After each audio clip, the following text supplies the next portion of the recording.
ஊராட்சி மன்றம் முதல் நாடாளுமன்றம் வரை நம்ம குரல் ஒலித்திடணும்.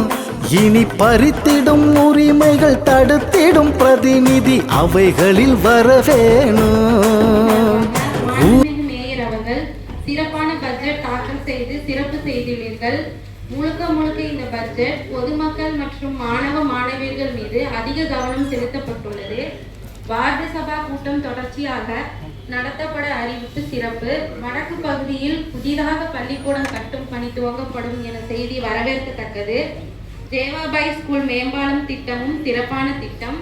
பல்நோக்கு விளையாட்டு மைதானம் திருப்பூர் மற்றும் கால்பந்து விளையாட்டு மைதானம் 49வது வார்டில் அமைய பெறுவது சிறப்பு. காரணம் என்னவென்றால் எனது வார்டுக்கு அருகாமையில் உள்ளதால் மகிழ்ச்சி. புற்றுநோய் சிகிச்சை மையம் அமைவதற்கு மாநகராட்சியின் பங்களிப்பு மகிழ்ச்சி அளிக்கிறது.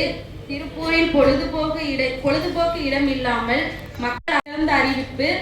திருவிழா நேரங்களில் நகரும் கழிப்பறைகள் அறிவிப்பு சிறப்பு. உங்களுடன் மாநகராட்சி மண்டலம் வாரியாக நடத்துவது சிறப்பான அறிவிப்பு. இந்த அறிவிப்பு மூலம் பொதுமக்கள் பயனடைவார்கள். மழைநீர் சேகரிப்பு. பள்ளிக்கூடங்களில் மாணவர்களிடம் விழிப்புணர்வு. குப்பை தரம் பிரிக்கும் அறிவிப்பு இன்றைய காலகட்டத்திற்கு தேவையான அறிவிப்பு.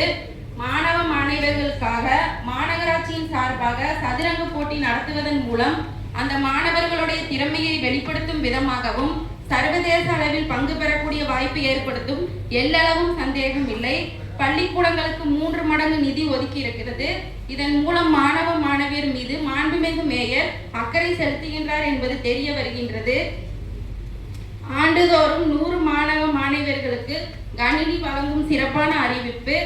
சொத்து வரி ஆண்டுதோறும் 6% உயர்வை நிறுத்தி வைப்பது சிறப்பான பட்ஜெட் அறிவிப்பு. பொதுமக்கள் நலன் கருதி முழுக்க தயாரிக்கப்பட்ட மிகச்சிறந்த பட்ஜெட். இந்த பட்ஜெட் தாக்கல் செய்த மாண்புமிகு மேயர் அவர்களை மனிதநேய மக்கள் கட்சியின் சார்பாக பாராட்டுகளையும் நன்றிகளையும் தெரிவித்துக் கொள்கிறேன்.